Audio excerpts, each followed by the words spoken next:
Swim check 1, 2. Bike check 1, 2. Run check 1, 2. I think we're ready. Let's try this. Welcome to the Try Beginner's Luck podcast, a podcast where we explore the sport of triathlon from a variety of perspectives to help beginner triathletes on their journey. I am your host, Mashonda Shines. Well, welcome to another edition of Try Beginner's Luck. Oh, this one is kind of special because Try Beginner's Luck is taking over a monthly team meeting. And I'm excited that they've let us come in. So No Limit Endurance team, thank you. We are taking over, and this is a live podcast for their normal monthly team meeting. So what will this look like? You know, I just do not know. But what I know for sure is that it will be good, and we're going to hear some amazing stories. I'm going to introduce to you some of the people who you will hear speaking in no particular order. I'm just going to name them. And when they come on for the first time, they will give you their name and then we'll keep going. So for this one, you may want to watch the video. For those of you who are used to listening only on a podcast, you can go to YouTube and check this out so you can see people's faces and put a face to a name. And you know, I am overwhelmed with so much joy to be here today. And so without further ado, I want to say one thank you to head coach Maria Simone, because she is the bomb. She's also known as the Dot. We reference her quite frequently. So thank you for letting us take over. But I get to welcome in Vince Finore, Griff Griffin, Clarissa Ramos, John Manzione, Amy Loeb, and Natalie Kelly. And I almost forgot. We can't go without this because she rings all the bells, Megan Bell. So that's welcome everyone to Try Beginner's Luck. As you know, that was a lot of names. So of course, I probably messed up someone's, but I hope they forgive me. So hi, everybody. Welcome. Thank you for having us. Hi. I love it. All the different highs and coming in. So let's just get started. I'm going to ask, why triathlon? Amy, you're on my screen first. So tell us, why did you choose this sport? Because you have a very interesting story. So if I remember correctly, you are first and first. You've done a lot of major things in your first year of the sport. So tell us why triathlon, and then we'll get into some of the significant accomplishments you've accomplished this year. So very interesting. Actually, it's just about a year anniversary. So Thanksgiving last year, very first race, 5K. But why triathlon? Before that, I'd spent a lot of time up in Lake Placid.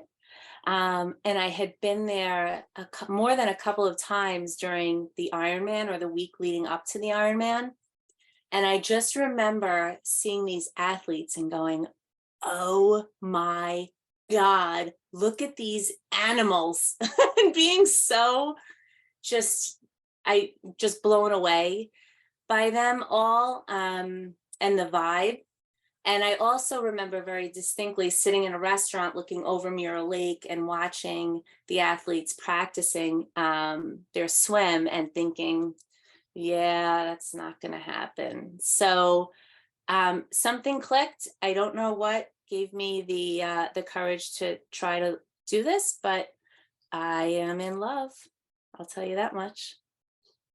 I absolutely love that you're in love at the first go of this. And let me just go back for a second.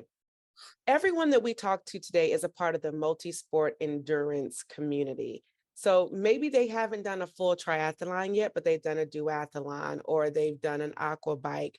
But we are talking to multisport athletes. And what I love about today is we're not only, it might not be their first time doing this sport of multisport, but it may be their first time doing some type of long endurance run or multi-stage event. And when we get into that, it's going to get quite interesting because it's my first time learning about multiple stage events during multiple days. That's already exhausting me. So we got to figure that out. Okay. I want to bring on, I think Megan Bell. Megan, tell us about your first time getting into, or why endurance sports. I've always been into long distance running. I did my first 10K, I believe, when I was 10.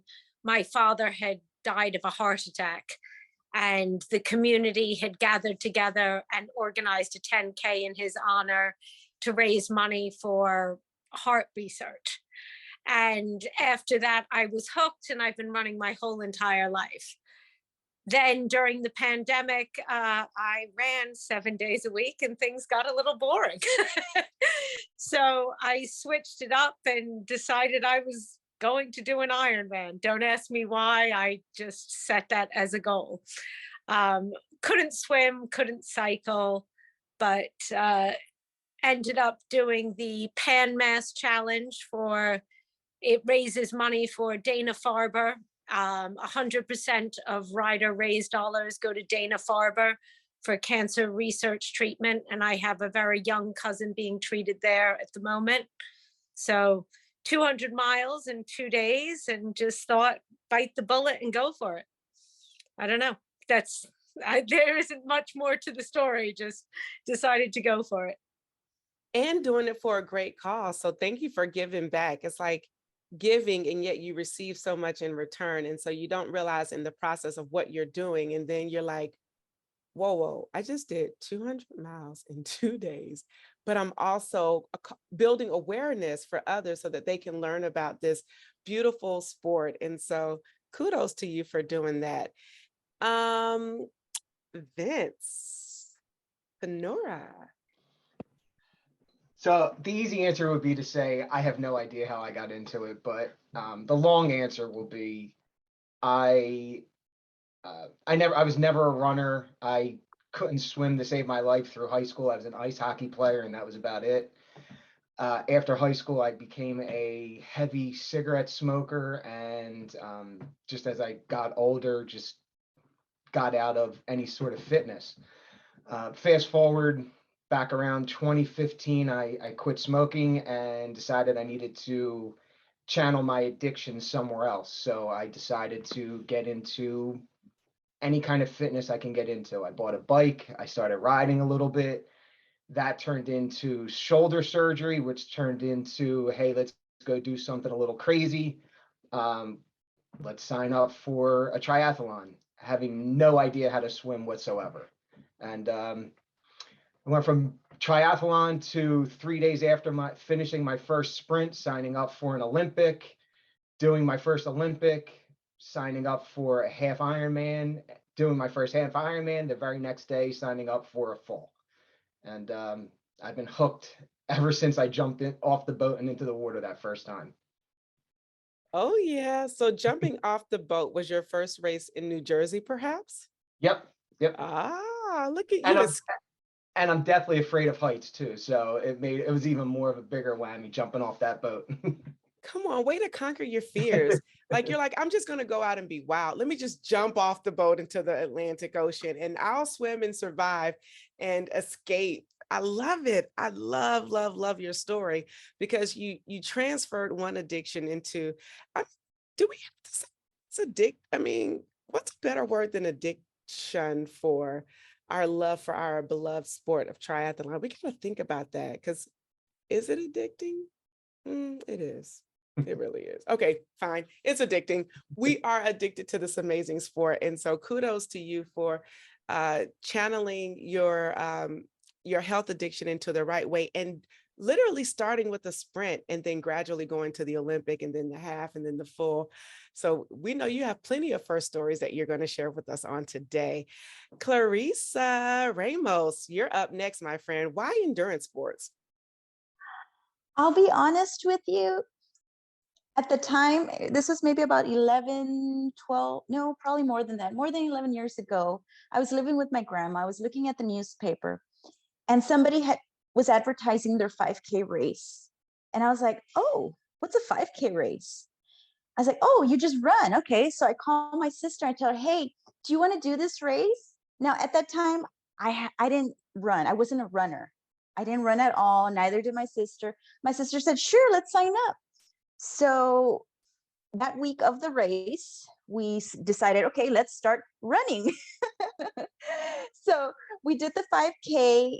The last mile, my sister and I were like dying. We were walking. We're like, what were we thinking? This is crazy. We crossed the finish line and we met this group called the Laredo Run Strong. And there were a whole bunch of runners. And we're like, what? Where did these people come from? You know, we didn't know we had runners in Laredo, you know, this tiny little city. And so we met them and they're like, well, why don't you join us for the San Antonio Rock and Roll Half Marathon? And we're like, what's a half marathon? And they're like 13.1 miles of running. What? How many miles? People run that distance? Are you all crazy? Well, of course, what did we do? We joined that group and we started running with them. As soon as that was over, we said, okay, well, what's next? We want to do a full marathon. And from there, I just started running. And then I remember at the time I was watching The Biggest Loser. And I don't remember the name of the season or anything, but it was during Thanksgiving time where they were showing where are the biggest losers now, you know, a few years later, are they still, you know, in shape and everything? And I remember they had showed, I think her name was Tara Costa. And she was at I think it was the Kona Ironman. And they were showing her doing the swim, the bike, and the run. And they were interviewing her. And I said, what is she doing? Why is she doing all of that? That's crazy. And, you know, I didn't know what an Ironman was. I didn't even know what a triathlon was. And, you know, they tell you the distances. And I'm like, what? She swam how many miles? And then she cycled and then she did a marathon. That's impossible. No, that's just no way.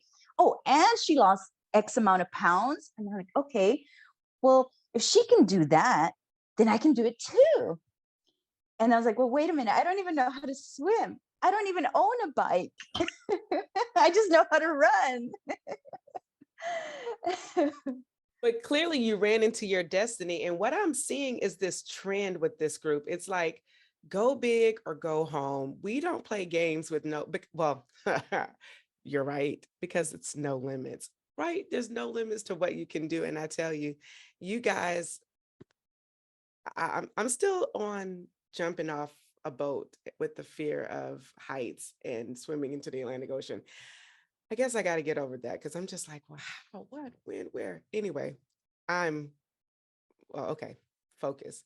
Natalie Kelly, I think I remember seeing a picture of you this year. Tell us about your story and why endurance sports? So I was always a swimmer, like big swimmer, 14 years growing up. I was in club swimming. So, but also we did a bit of running in my family as well. Like my sister's a huge runner. So I had the swim and the run down. Well, not down, but I was pretty good at it. I was a two flyer back in the day. So I got that open water swim on a lot. But my mom actually was like the inspiration to it because she decided before she was going to hit the big 5-0 that she wanted to do a half Ironman. And she is the coolest cat around. She did so many half Ironmans. She's done 3 full Ironmans.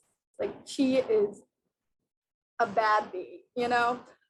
So she she really inspired both me and my sister. Like my sister's not really into the multisport yet, but when we saw my mom do her first like full Ironman, we knew in our hearts and our minds that one day we will do it too, because it was just she's an amazing person and we were really inspired by that. So for me, it was like getting on the bike was the scary part. And I'm not gonna lie, I thought I was gonna like flip over in traffic, be blown away. But once you get into it, and once I got the confidence, I was able to do triathlons myself. What I love is that when your face popped up on the screen, I was like, wait a minute, I've seen your face before. But I remember calling you in at Nationals this year in Milwaukee. And I was like, oh, yeah. And Yeah. I hear that your mom is on the call too. So we just have to say hey to her since she's a bad bee. So well, I don't even know how to say it. Kelly, come on in and just say hello to us. Hey, everyone. Thank you for It was a long day at work. I was tuning in to listen to Natalie. I didn't expect her to say all that about me, but of course, I love you, Nat. Sorry, I called you out. Love you. Oh, that's so cute. Oh, see, that's what this And is for. we love Maria. We're both scared of her. You Yeah, know, she makes us better athletes.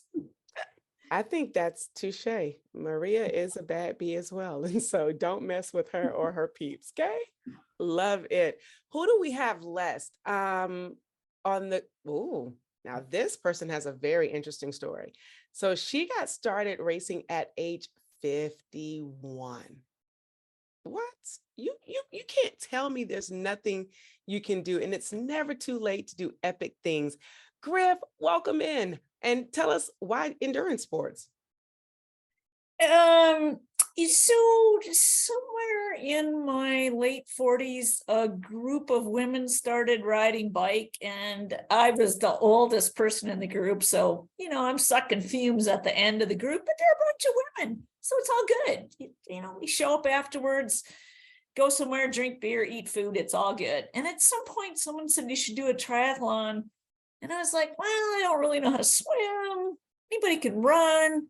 But I signed up for one and learned how to swim. And it was really hard because it was a point-to-point swim. And I got out to Lake Michigan and I went, damn, that is a really long swim.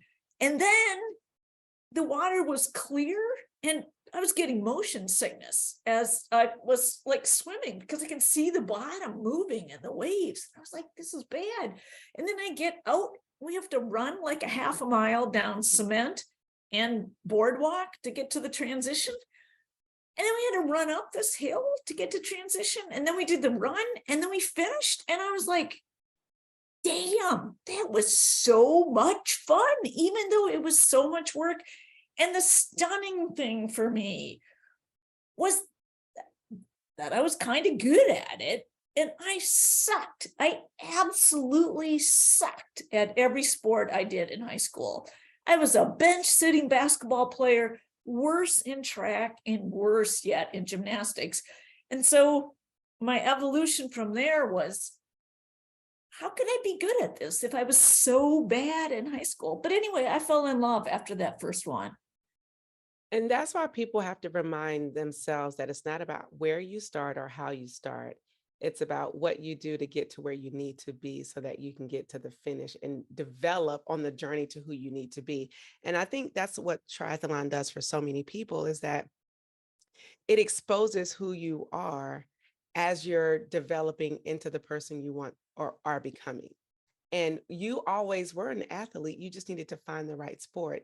And triathlon did that just for you. So shout out to you, Griff, for not stopping and picking it up at 51, despite your, which could have been tumultuous start in high school, when kids are mean and evil, okay, we'll move on from that one. But we have Mr. John Manzione. Hey all. Did I say that right? That's fine. No, it's not. How do I say it? Manzione. Manzione. Let me get that correct, because he's the guy who makes sure everyone is fed. And so you need to put respect on his name. So Mr. John Manzione, welcome to Try Beginner's Luck. Thank you. Good to be here. So tell us about why endurance sports for you. So my wife preceded me in endurance sport, and she introduced me to Maria and the No Limits team as our catering company did some of their holiday parties. And really, she did a few short distance triathlons and then embarked on a 70.3. And after that, she dared me to get involved. And I was close to 50 pounds heavier at the time. And we had just had a child and needed to make some changes and choices. And that's where it started. So I got a bike like most of us do, and signed up for my first triathlon, and that was Try the Wildwoods, an open water swim, in which case a boat beached in the middle of the course prior to the race. So it was an interesting first time experience. But like Maria, as of late, I just find a lot of joy and comfort in the time that I spend running. And I had been doing a lot of it.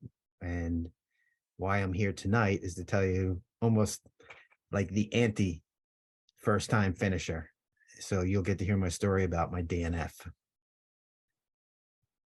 Well, I've been told that if you race long enough, you will get a DNF.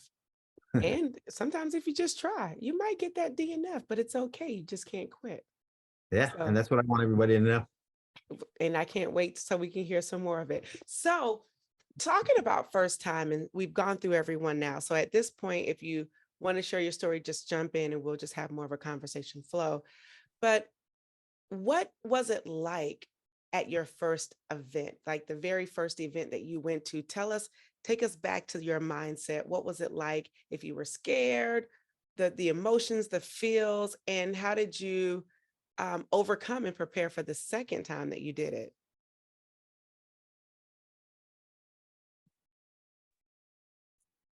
I can start. I can tell you that I have this attitude of what's the worst that can happen, which led me to be completely clueless at my first race, which was an Olympic distance in Harriman State Park in New York.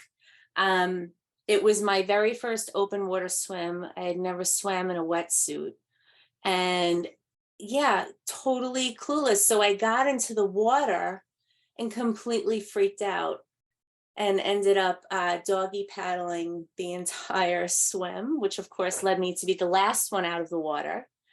Got to my bike, everything, knock wood, went okay on the bike and the walk run. But I remember a couple of things. One, the water was really scary for me and cold. It was like 58, 57 degrees. But I was like, I'm going to keep going. If I'm too late, I'm too late, but I'm going to keep going. But when I was finishing the bike, I remember one of the volunteers said to me, "You are smiling way too much. You're not working hard enough." And I was like, but I'm happy. Like, this is fantastic. And so, interesting, Griff, I had the same experience in high school. I really sucked at field hockey and lacrosse. I could always get to where I needed to be, but just never knew what to do with the ball. I couldn't catch it. I couldn't do anything with it. So, although I wasn't very good in my first triathlon experience, it was awesome enough to definitely want to do it again and do it better, which I'm still working on. I appreciate that story, Amy. You know, that curiosity, approaching the sport with that curiosity and not caring about the outcome. Because a lot of times first timers come in and they just want to be at the top without going through those fields. And that's because they have friends perhaps who are doing the sport. And so that Yeah. sets up your expectations a little bit. Like, but coming to the sport like you did with, I mean, what's the worst that can happen? Yeah. You know, And what's the I had worst? an Ironman scheduled 2 months from that. So it was very eye-opening to understand what had to happen in the couple of months following that. Oh, so so it was like Olympic, next race, Ironman. I had a sprint or two in between there. One sprint in between. So you're already built differently because okay. We'll come back to that in terms of why you did one like Olympic. Then I'm gonna go back and do a sprint, and then I'm gonna just jump all the way to an Ironman. I feel like you're a bad bee too, because clearly that's major stuff right there. Well, I did the sprint because I went, holy crap, I have no idea what I'm doing. I better try this again. And I failed the second time also in terms of actually swimming. I doggy paddled the second one also. I didn't actually swim until I went to camp where I met the No Limits team. So there's a little bit of luck involved with Amy Loeb for sure. Okay, so Amy Loeb, we got to come back to that. All right, anybody else wants to jump in? So this isn't about triathlon, but it's about the first time that I did a marathon, which was last year. Unlike Amy, I really did have expectations. And the hardest part was that I had performance level expectations for my first marathon. And so even more than the physical training was hard, it was really hard for my coach to get me over the, you know, what's the goal of this thing? Is it to get this performance level, or is it to complete the thing? So anyway, that's just a little bit different than Amy and I, who have bonded over swimming struggles and not being so great in high school. But, you know, I think that's good for people to hear, because you started doing triathlons 12 years prior to doing your first marathon, right? And so in doing that, you know that your body can do endurance sports. And so you probably transfer that tri energy into the marathon energy, which is very different. And thank God for the person we're pointing to, Maria, helping to change your mindset about releasing those expectations and just performing. So my question to you was, how was your first marathon experience? Because we have listeners who are probably going to do a marathon at some point, or a half marathon. And so tell us about your first marathon experience. You know, I listened to a bazillion podcasts. And so I had heard lots and lots of people bonking on the marathon. And, you know, there were ways to get over that. Like, you were going to absolutely learn how to drink. You were absolutely going to learn how to take calories. You were going to practice that all the time. So I did. So I never got to the place where, like, I ran out of energy. And so in that way, it wasn't as bad as I thought it would be. And I didn't feel like, if you do a sprint, it's like really hard because you're going really fast. This is hard in a different way. But it really was going back and forth between, I want to qualify for Boston, and wait, I just want to show up at the start line. And so, you know, I spent a lot of time going back and forth doing that. And that was hard. That was harder than the training. The other piece that was hard about the training was, it just seemed bizarre to me that I could, like, run a marathon if I don't run a marathon in practice. And so we had to have lots of conversations about, if you think the people who are doing Ironmans go out and do a whole Ironman before they do an Ironman, you're wrong. And even though I intellectually know that, it would still kind of creep in. How am I going to be able to run another hour or another hour and a half beyond what I had trained? But anyway, it's true. You can do it if you believe the coach that, of course, you can run longer than you think you can. So anyway, that's the short version. I was just thinking that's when you have to come in and trust the coach. And that's why we have coaches that come in and are able to tell us what to do, because they know exactly what to do. And so for those of you who are listening, you're not going to run a marathon before you do your actual marathon. You're not going to do you're not going to do anything full, except for probably the shorter distances, just because it's easier to just run those before you do the actual race. So trust the coach. Before you even trust your coach, hire a coach. So that's the first thing. Hire a coach, then trust your coach, and then do what they say. Bam. All right. Who's next and wants to share with us? Hey, I have one. Okay. Do you want to go, or should I go first? You can go first. Go ahead. Thank you. So my first, I actually didn't have a coach. I did the Olympic distance triathlon when I was 19 years old. I was ill prepared for what was going to occur. I mean, I had like my parents to guide me, but I think I got on the bike 6 times in total before the actual race, and it was a 25-mile bike in it. I got in the pool a few times, but I wasn't really worried about that. It was the bike that was the big thing. And then, so I didn't really do too much before it because I was in college and I was like, yeah, I can do an Olympic distance triathlon, and I could, but it hurts. There was pin turns with the bike, and my bike handling was not good. I almost came to a stop just trying to make a turn. It was really bad. And then the run, I don't do it now, but I walked a good amount of it. I think I was going like 12-minute miles at one point, and my parents were like, is she okay? Like, looking at the trackers, so worried about me. I didn't really have a good nutrition plan. So getting a coach was very helpful, and just planning all of that out and making sure I was going to be better next time. Though the next time I did Olympic distance try, still didn't have a coach, but that one I got on the bike maybe 10 times instead of 5. So it was better. But actually, fun thing, since I was the only person in my age group as a 17 to 19, I won my age group with a not great time that I look back now. But it was a great experience, and hey, I'm still doing it. So it worked out. Got a coach, got my stuff together. You showed up and you won. Look at that. Well, if I finished, I would have won. So give yourself more credit. I was trying to give yourself. You're not trying to help me, Natalie. It's okay. Fine. All right, John, go ahead. You wanted to say something as well. So I started my year, signed up for a half marathon, a 15K, and then a 10 miler. And I figured, I trust my coach implicitly.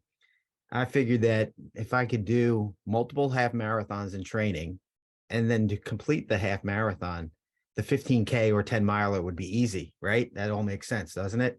No. Because those people who are doing the 10 miler and the 15K, like, I wanted to run the pace they were running.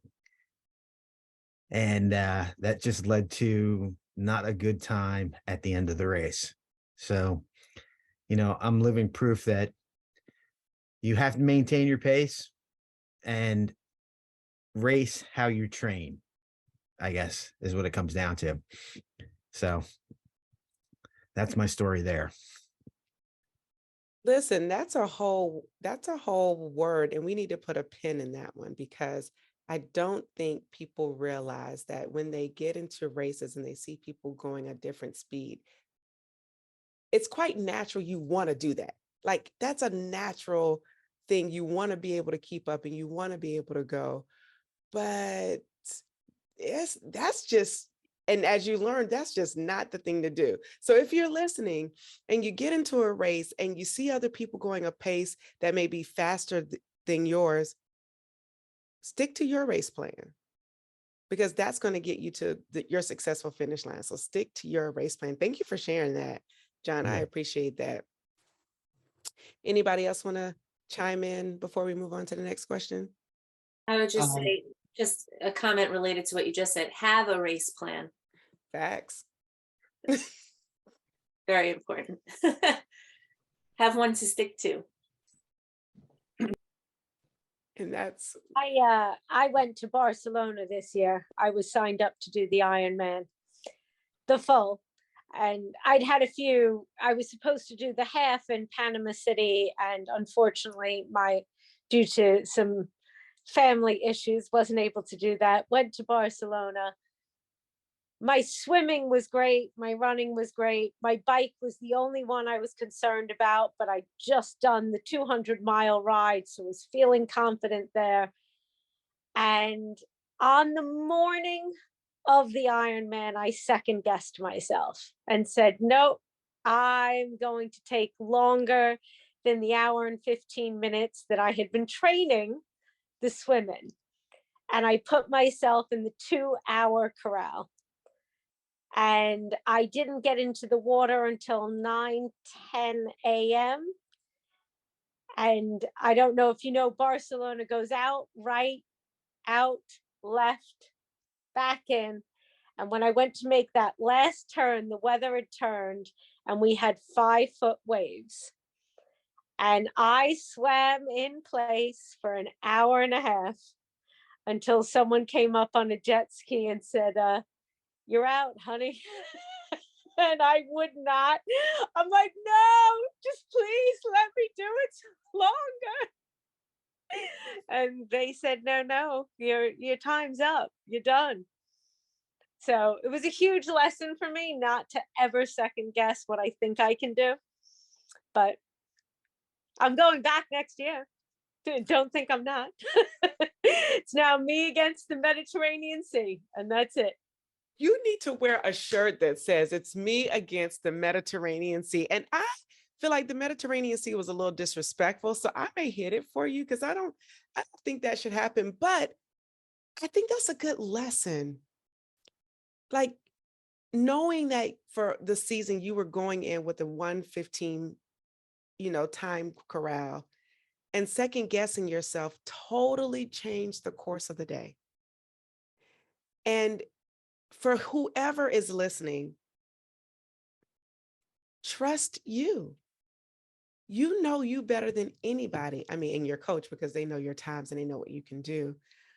But stick to your plan. And I mean, it's easy to second guess yourself, right? Because you want to give yourself that extra time and extra whatever it is that you need. And so I'm really sorry that it happened for you, because you go all that way and you want to accomplish what you set out to do. And I'm glad that your attitude, and that's why you will be successful, is because of your attitude. Like you have a positive attitude. But I can just say, man, oh, okay. But I don't- learned so much from it. Yeah. There's one regret. I learned so much from it. It was fantastic. It was still a good experience. Yeah. Nothing bad about it. And honestly, you can't fail in this sport, right? You only can learn. And I think people need to realize that too. Like when you have your quote unquote DNF, that's not a failure on you. It's a learning opportunity to change your game plan and to make different course corrections and really adjust and strategize with your coach. Again, we're harping on coaching because, yeah, some people can do it on their own, but you need that dedicated voice that's not yours to help you and guide you. And so nothing is a failure when you try, or nothing beats a failure. So get out there and do it and learn forward, so just keep learning. So shout out to you. I appreciate that, Megan. Wow. Okay, we've been going for a little bit, and this might be a little longer than our normals because we have so many people. Tell us about a fond memory that you've had that really, just your fond experience when trying or when doing endurance sports that you have that will motivate some of our listeners. I would say for me, actually, a fond memory was just this summer at training camp. The farthest I think I've ever swam in open water was 1.2 to maybe mile and a half. We went in on Friday to do our 1 or 2 loop swim, and I had 2 loops, which was 2.4 miles, and we did it in a gray, overcast, semi-rainy day. So going out there through that first section of that first loop, you couldn't see the turnaround. So I had to stop once or twice just to see, kind of gauge where I was. And I did that first loop, and something in my head was telling me, you know what, 1 loop was good. You did it. You know what you're looking at. You see the water. It's good. But for some reason, I stopped. I took a breath or two, and I jumped right back in and headed out for my second loop. And while out on my second loop, I realized it was so much easier than the first loop. And it's like, you know what? I started thinking to myself, like, this isn't that bad. This is pretty easy to do. I can do it. Still not a great swimmer, but I knew I could kind of get done in the time I needed to get it done in. And by the time I came back in after that second loop, like something just clicked in my head that I was like, you know what? I'm gonna kill this swim. There's just no doubt in my mind. Even if it's a gray, crappy day, I'll be fine. And for the record, it was a very beautiful day because I happened to be there. And so, yes, you crushed that swim. Yes. Oh, wow. Okay, who's up next?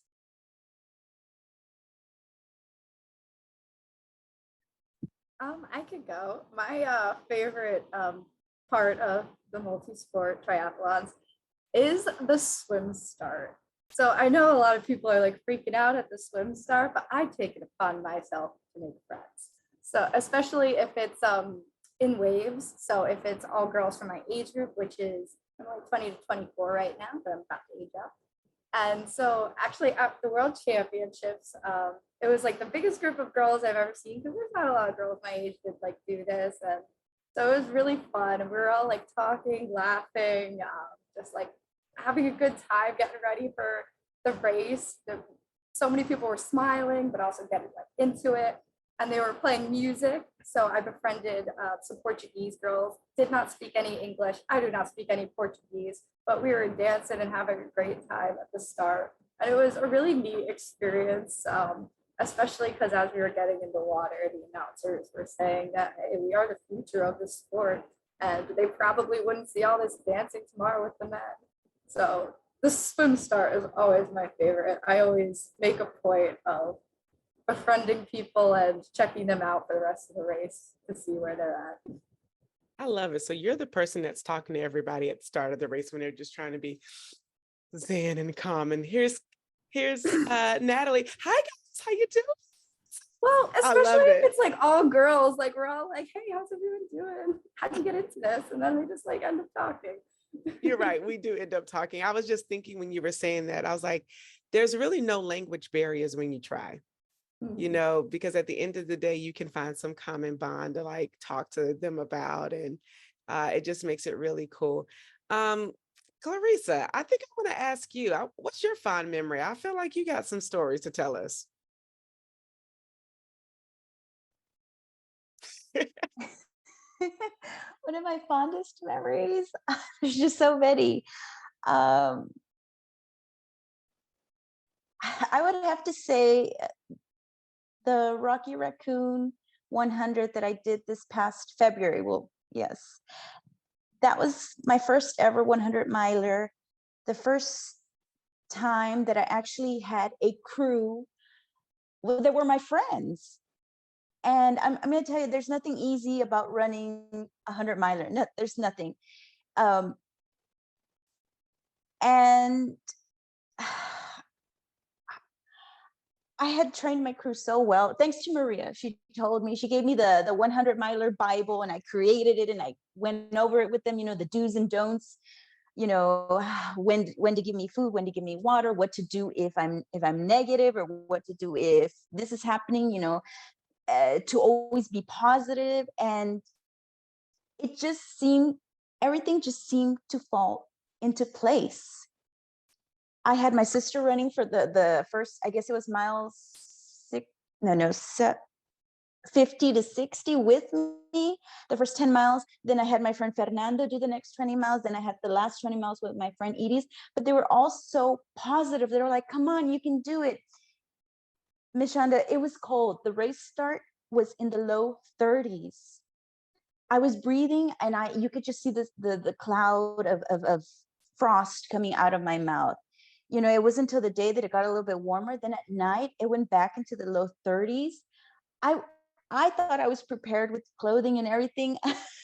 I wasn't. But you know what? What made a difference was my friends, my sister. They were all, you're doing great. Come on, what do you need? You know, I'd come into the canopy. They'd help me refuel my water, my food. You know, here comes the next pacer. Let's go. You know, so one of them would put music just to keep me distracted. The other one would just start talking to me, or they would put YouTube videos of some positive person. Like deep down inside, when I came back, when I had finished mile 80 and I still needed 20 more miles, I was already falling asleep. I was already cold. I wanted to stop, but I never said it out loud. I was thinking it. And when I was in that canopy shaking and they were trying to give me clothes to change into, I couldn't believe they were going to send me out there. I was like, don't they see I'm cold? I'm tired. They're going to send me out there. How could they? And sure enough, they sent me out there. And my friend Edith, I remember, she told me, she goes, no viniste hasta aquí para parar aquí. In other words, you didn't come all the way over here just to stop right here. You know, and she was right. You know, she made me realize, okay, I brought all these people here to come help me meet my goal. I didn't come all the way over here just to stop right here at mile 80. I got to keep going. So that's the most memorable thing that I just cherish, because to have your friends, you know, travel to go do your race, to help you meet your goal, that is something I'm speechless. I just, you know, who does that?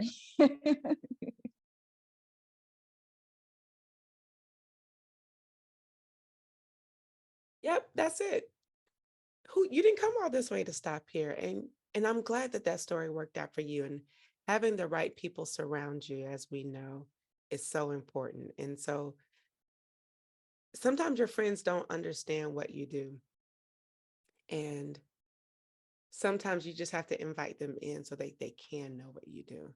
And at that time that you invited them into a different experience, and I'm sure inspired them to at some point perhaps doing something different out of their comfort zone. And so I know I have a lot of friends who just don't really get it, family that just don't get it. And it's not until you invite them in so that they can see it, they're just like, oh, you guys do hard stuff. Insert another word if you want to.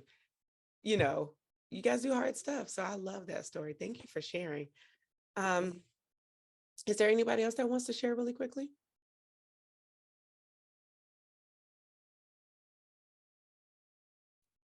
Oh, wonderful. There it is. Okay. So let's see this. We've talked about getting into endurance sport. We talked about a fond memory. But what is one thing that you've learned that you can share that will help someone else? And I want everyone to answer. And when you answer, say your name, because we haven't been doing that, but I'm learning too. So I'm trying as well here. So when you come on, tell us one thing you've learned that will make the difference for someone else that you can share from your time of racing in general.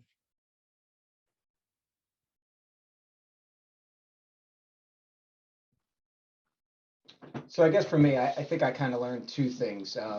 You and Amy said it earlier. You need to have a plan.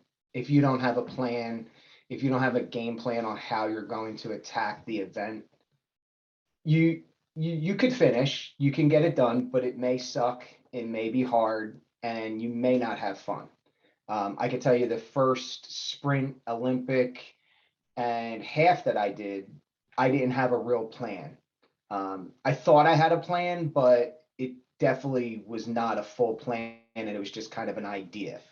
And it wasn't until, and actually, I had signed up for Ironman Lake Placid as my first Ironman back in 2019 to do in 2020, and was not able to do it until this past year, this past July, since due to COVID. So it wasn't until going there that I said, you know what, I need to get myself a coach. I need to work with No Limits, and just kind of take care of it that way. And it wasn't until I started working with Maria and Zach that I had a plan in place, a training plan, an actual plan for race day. And it really made a huge difference on kind of going at it yourself and knowing what to do and just having somebody to springboard off of. So that's my one big thing that I learned, was have a plan of attack. The other thing I learned just this past September was, you have to have fun doing it. If you're not having fun, I mean, we all know that there's going to be days that suck. You're going to have to do the training that you may not want to do. But if you're really not having fun and enjoying yourself, then maybe you need to pivot or find a different distance that might work for you. That's solid advice. I like that. Lisa. Sorry. Megan. I think the number one thing I learned was very similar to what Vince just said. I bought an online program that I followed last year to go to Barcelona, and I couldn't follow that completely, and I didn't really have any backup, but I learned so many great lessons this year that I just don't think it was a terrible thing. I've learned how to take my bike apart and put it back together myself because I paid the $300 to have the company that Ironman recommends to do it for you. And they, of course, didn't do it and left my bike and a lot of other bikes on the road in Calais at 11 o'clock at night. Mhm. So don't use FBR if you go to Europe, everyone. That's a very big lesson. I don't like hotels. I like an Airbnb where I can control my own food, my own diet, when I'm allowed to have coffee, when I'm not. We were at a hotel in Barcelona where you had to pay for breakfast, but if you went down to get a cup of coffee, you weren't allowed to take the cup of coffee out of the dining room. That doesn't really work for me. But those are my issues, not saying they were in the wrong, but I learned a lot about myself and about the sport in general. And I might not be the easiest person, and it might be me and not everyone else. But I'll, you just have to go with the flow with that one. I just have to say, I agree with that. Like those lessons that you learn about yourself when you're traveling, especially traveling internationally, you learn quickly about the things that you like and your little idiosyncrasies that for the longest time it was everyone else. And then you're like, oh It's my me. goodness, it's me. It's all me. Just so you know, it's all me. No, I think some of them are. Uh, I've been lucky enough to travel quite a lot in my life. I They put in some strict rules in some of these hotels in during Ironman times, which I just, you know, we had an issue. I had an issue in my hotel. That's all it was. The woman was letting certain people take breakfast items out and other people weren't allowed. And, you know, you don't do that to someone at 4 o'clock in the morning on the morning of an Ironman. But I learned things, Airbnb, how to put your own bike together, how to take your own bike apart. Lots of little lessons. Now that's a lesson I think I need to learn is how to take my bike apart and put it together. Hashtag goals for 2023. Amy, tell us, lesson you learned.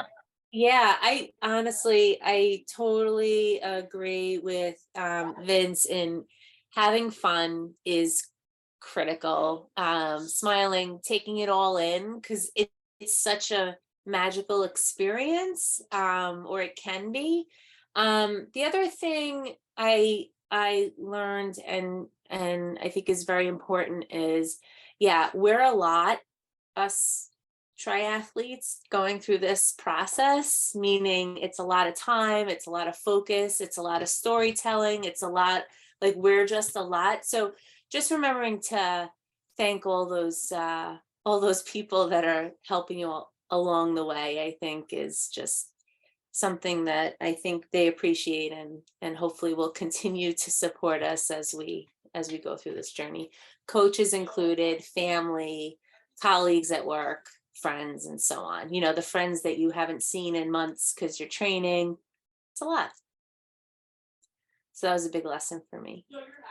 It is because Ironman is, or training for long distances will take you away from your family and friends. And so showing that gratitude towards them just in general is important. So I like that, Amy. Natalie. Yeah, so I've learned how to triage, baby. So when like I'm racing, I have not really a race plan. It's more of a race vibe that we go over with Maria, and it's like this is kind of what we're gonna aim for, but I don't really. I like to go a lot on how I'm feeling and not just the numbers I'm seeing on my watch. So when I start to feel crappy, and the bike, especially on the run, I have to check in with myself, either salt, goo, water, all of it in that order, repeat, I don't know. Actually, during the World Championships, by mile 6 on the run, I was cramped. I was done. I stopped at one point, both legs, awful. So I had a little salt thing, and I would do it every 2 minutes. Anytime I started to seize it, I'd have water, Coke, all of it. So it's just checking in with myself and force eating to make sure that I can make it to the finish line, because that's all that matters. And to stay healthy. I think everyone needs to pick up your philosophy, Natalie, is coming to the race with a race vibe. Yeah, because it's not going to work out. The plan that you set out, most likely something's going to go wrong. So you just need to keep going. And like they said before, have fun with it and check in with yourself and make sure you're feeling okay. I love it. Mr. John Manzione. Yes. So definitely the having a plan and a coach that you trust, a plan that you trust, going into a race with a plan and knowing your pace are all amazing things. But my A race this year was the Atlantic City Half Marathon. And we went in there with a good mindset. And I always say we because it's me and Zach and my family. We went in there with a good mindset and was training hard. And in the warm up, I tripped on a nail coming out of the boardwalk and kind of locked out my knee. I knew something was up, but I decided to start the race anyway. And for the first 3 miles, I was holding that pace. Mile 4, a little bit slower. And that's when I text my wife, I think something's up. So I remember Maria in a newsletter knowing mental pain from real pain and knowing when to hold them and when to fold them. So if that could be a piece of advice, is knowing when to stop and knowing when to press on. And I did press on for almost 6 miles with a torn meniscus and then just bowed out and headed home. So the first DNF, it stinks for sure. It's very emotional. But tomorrow I see the orthopedic and hopefully we'll be back at it. And I can only, I can't imagine. I've been in a place where I've had to pull myself out of a race and it happens, but you did push until you couldn't do it anymore. And the thing that you did use was wisdom to know when to stop so that something further along wouldn't happen that could take you out of the game, period. And so we are just wishing you the best as you go to your doctor's appointment tomorrow and that you'll be able to recover quickly, have a speedy recovery to be able to go after your goals in 2023. And so DNFs happen. And I just want to encourage those of you who've had DNFs, it happens, but it's not the end of the world. It may be the end of the moment in that day, but it's not the end of the world. And if you get back up again, how resilient are you to keep trying and to keep going and to keep pressing? And sometimes those are the stronger people, because people who always, quote unquote, finish and haven't learned, i.e. made a mistake or DNF'd, do they really understand what it means to like move forward? I'm not saying that you have to, but just giving some perspective here, because sometimes we look at quote unquote DNFs as failures. And I think that they're learning opportunities to come back and do it again differently and to push your way forward. And it's about resilience and overcoming what might have seemed like a failure. So I applaud you for using wisdom. Thank you. Yeah. All right. Griff, tell us about, give it to us. So some of it, people have already said, have a plan, have a coach. Everybody deserves to have a coach, right? It doesn't really matter how fast you are. You deserve to have a coach. The triage part, I think, was really important for me. I've had a couple of nationals races where things have gone badly. Like my bike stops shifting and it's like, okay, so I'm not following the plan. And like Natalie, I have to figure something out. And figuring it out doesn't mean I'm going to stop. It just means I'm going to do a big gear, or I'm going to do a small gear, and I'm going to like do the best I can. But the last triage was doing nationals this year, and unbeknownst to me, I didn't really know everything that was quite wrong with me. And so I'm working through this race and my power targets are way off. And I'm like, I have a plan. I know what the power targets are. And I'm like, yeah, my heart rate is way out of range. And, you know, I'm a scientist. I want to follow the numbers. I want to follow the plan. And it became clear following the plan would be a really bad idea. And then I get to the run and things are going really badly. And probably the most important thing that I've learned in being able to triage is all of the mental skills training, which who even knew that was a thing, right? That's a really big thing, because you have to have some way to figure out what to do when things are going really badly and your pace is nowhere near what you want it to be. And you just have to choose whether to keep going, or in John's case, right? He's injured. At some point, you can't do that. But if it's just hard because things are going badly, that's a mental thing that I've had to learn how to get through. So anyway, all those things. Thank you for sharing. Mental fortitude and mental triage is a real thing. So thank God for good coaches who send you guys newsletters that gives you guys all of these options and how to decide, is this mental? Is this physical? And being able to choose the wisdom to decide in between. Clarissa. So one thing that I've learned, especially this year, is that you need to believe in yourself. And you need to surround yourself with people that believe in you as well.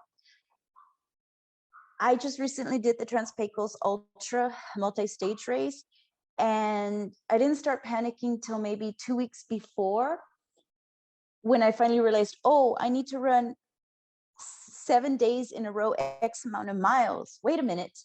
I don't think I've done the long distances in a row. I don't think I'm ready. And so, you know, the race is getting closer. Friends are telling me, are you ready? You're going to do great. You're going to do awesome. And I was like, oh my gosh, everyone believes in me. Everyone believes in me. And I was nervous. I wasn't, you know, believing in myself. And it's not until you get thrown into to the race that you realize, oh gosh, I'm on my own. I'm my cheerleader. I don't have a crew. I don't have, you know, I just, there's these participants. I don't know who they are. I've just learned their names, but I need to believe in myself, because I've got to get through these stages. And I know it's not going to be easy, but I've done the training. I can do this. And you're in the back of my head, okay, Maria believes in me. My friends believe in me. I can do this. And I'll tell you just a little bit of my background. When I was in elementary school, I tried out for the track. I didn't make it. I tried out for volleyball. I didn't make it. Middle school, same thing. I wasn't an athlete during school, and it wasn't until later on that I decided to do this sport. So anybody can do it. Anybody can do it. You just have to believe in yourself, have somebody who believes in you as well, and stick to the plan, stick to the training, and you'll get there. I believe in you. I love it. Thank you. Yes, no, believing that confidence to believe in yourself. And it's easier to say it than to actually do it sometimes, especially if you have a background where you hadn't been always told nice things. And so when you get into this sport, remember to treat yourself well and to believe that you can do it, because why do it if you don't believe in yourself? So I'm glad you learned that lesson, and thank you for sharing so that it can help someone else. And I think last but not least, Vince. No, I went first. Oh, you did? Yeah. Did we do everybody? Yeah. Wow, we're knocking them out. Okay, so we've come close to time.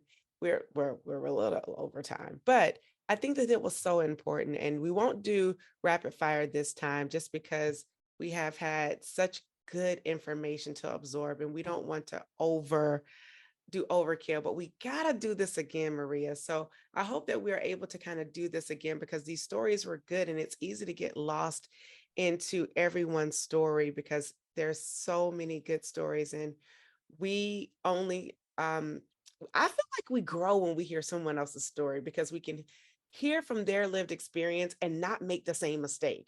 And so that's the whole premise of Try Beginner's Luck, is to encourage people's stories and to hear their stories and to be inspired by their testimonies, and hopefully to either do the things that worked for them and don't do the things that did not work for them. And so as we're continuing to listen, thank you all for sharing your stories. And yeah, I think we have a question. Let me see if we can get a question asked. What is the best thing? And this will be quote unquote our rapid fire. So maybe we will. Look at me. I'm all over the place. It's the evening. I'm all out of character. That's what No Limits does to me. It gets me all out of character. So we'll do one quick rapid fire. And that question will be, what is the best thing about the first time at your finish line? Crossing the finish line for the first time. What is the best thing? Rapid fire. I am going to call out names and then you're going to go. And this time I'm going to go in order as they are on my paper so I won't forget. Vince, you're up. Just the accomplishment, the fact that I just did something that maybe less than 3% of the world has ever done. And I did all this training and to get to this moment, and now I get to relish in it. That's right. Less than 3%. You forget these numbers, how even if you just told a finish line, you are a part of pretty much the top 1% of the world. Come through, 1%ers and 3%ers. Come on. All right. Griff, you're up. I'd say the accomplishment followed closely by beer, coffee, food. Right. So I'm about, oh, good, I can stop drinking slushy things and slurping down gels, and I get to eat real food again. So that's exciting. It's all about those priorities. Clarissa.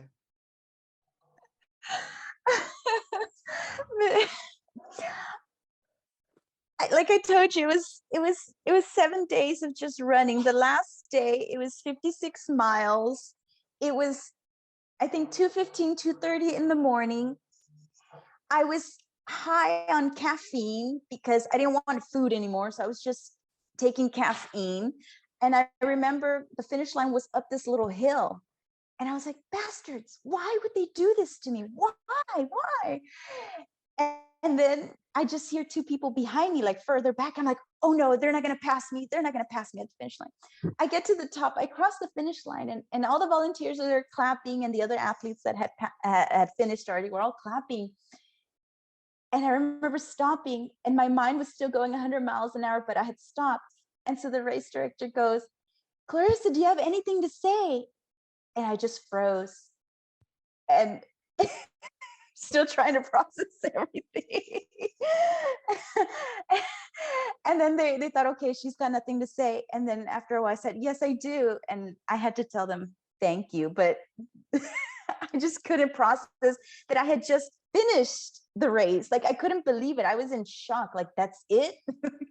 And that was 168 miles over 6 days. Is that correct? Yes.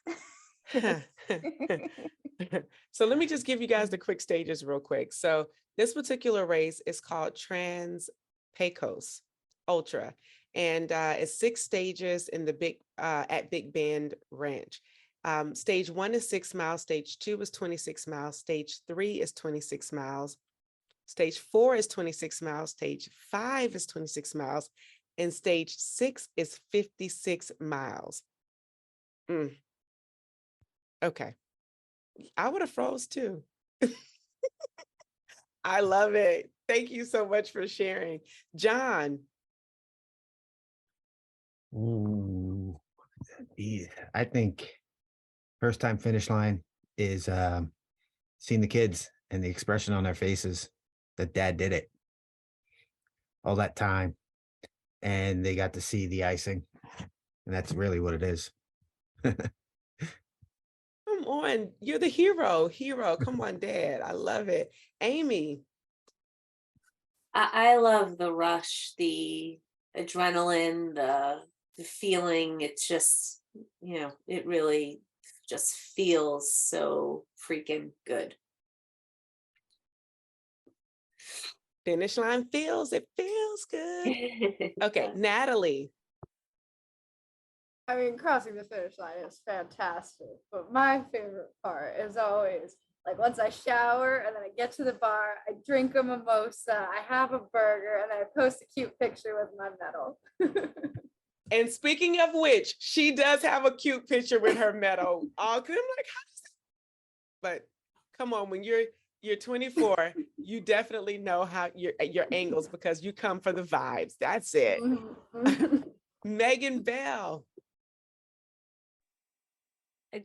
That possibly an unpopular opinion, but no, when I get across the finish line in different races, it's definitely where's the Diet Coke in a can, ice cold every time. It's all I want. That's all you shall get. Look, you get what you want, and you should have somebody there with your Coke, with your cooler, so that it is ready for you. Thank you all so much for sharing with us. Like we often say, whenever you try beginner's luck, you always win. Before we go, we have a special message. And I have to just share from personal experience. My first time of doing the resolution challenge was last year. And I had this saying all year this year. I was like, there's no limits when you're on point. And so No Limit resolution challenge changed, I think, the trajectory of the course of my season this year. It really helped to build my confidence coming off of COVID. And I just needed something to get me going when I had the lowest of energy. And, when you're affected physically, that kind of mentally plays with you a little bit. And you just need something to boost that confidence. And this particular resolution challenge, okay, so I know you guys who've listened be like, Mashonda, you're not competitive, but I really am. And I really like it when there's prizes associated with it. So listen, if you like prizes and you like working out, and it's not hard workouts, they're really simple workouts, they're little things, 15 minutes will get you a check. And if you work out 7 days in a row, I think you get a check for just working out every day and 30 minutes, 30 minutes a day, you get an extra check. And then at the end of the week, you get ranked based off of what you've accomplished. Come on, it's the easiest thing to do to kind of get yourself back into a groove. And if you are wanting some new goals, to try something new, and also to try out if you want to be coached. It's a great opportunity to give it a try. And so I want Maria to kind of come on and give her spiel. I just know it really helped change my life. I'm doing it again this year, and I would love to do the resolution challenge with you. So please sign up. It benefits Girls on the Run. So, okay, that's just my little spiel. Okay, Maria, take it away. I think you covered it all, Mashonda. I mean, our resolution challenge is really designed for people who are starting new. So we've got lots of beginner resources. And then it's also really good for people who are looking to get into a routine. If they've fallen off, reset their year, in your case, Mashonda, getting COVID and figuring out how to get back on the track. Because if you've gotten COVID by now, we're starting to get to the point of who hasn't, right? It kind of wreaks havoc with your life for a while. It's not a fun experience.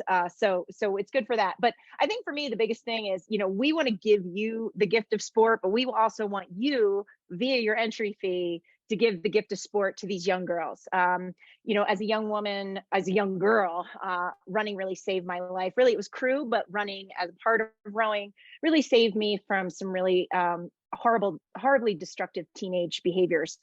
So for me, it's kind of, I watch what the coaches and this organization does for the young girls, and it's life-changing. Sport for me has revolutionized my life. And that's all I kind of want it to do for everybody else. I want to just make sport, it's not just entertainment. It's not just fun. It's not just a hobby. It's really life enriching. Whether you're competitive getting those points, or whether it's just about like, hey man, I want to feel good. I want to show my kids I can do this, whatever it is. So I think Resolution Challenge has a lot of that. And we have some great sponsors again, who have given us lots of really great prizes, and lots of swag. Everybody gets swag.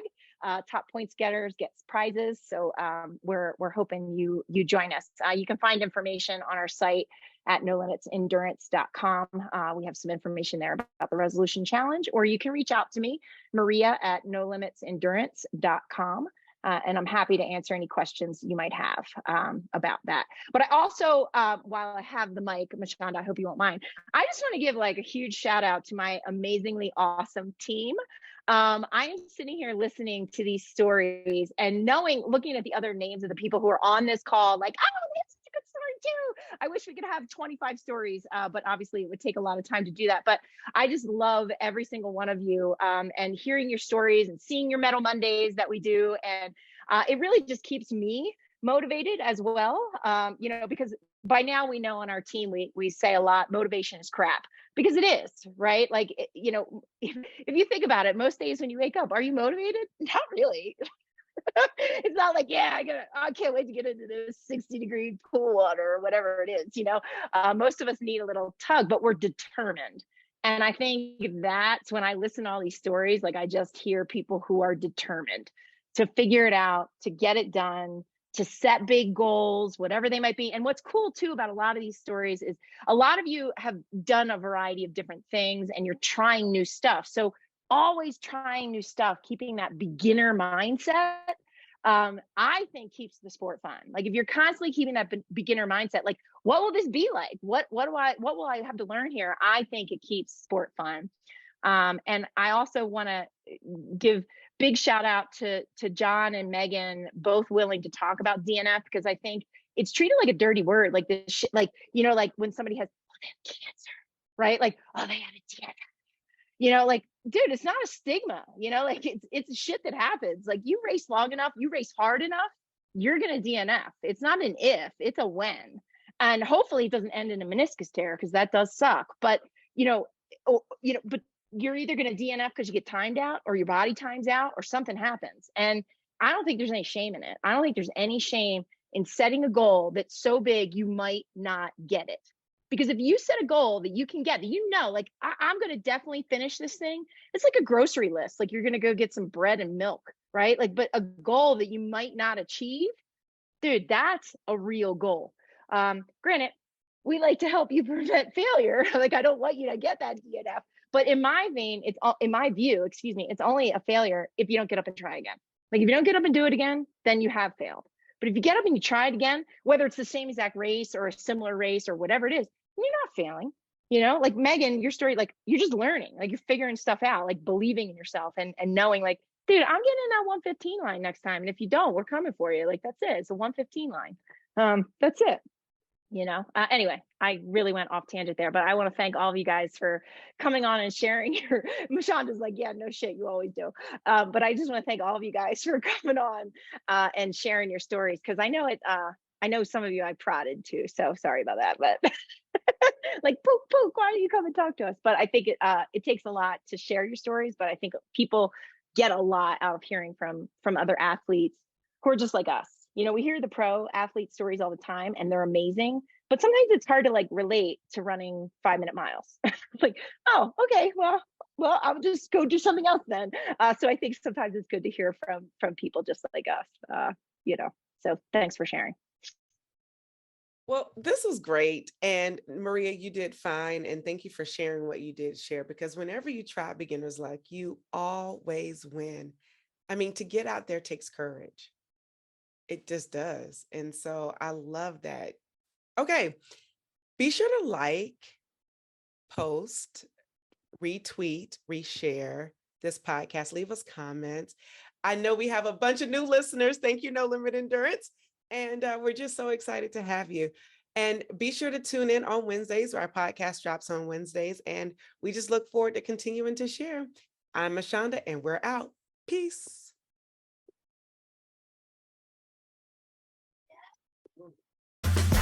Thank you for tuning in and listening to this episode. We need your help so we can continue to try at TBL. So for more information on where you can find and subscribe to this podcast, visit www.trybeginnersluck.com. And don't forget, whenever you try Beginner's Luck, you always win.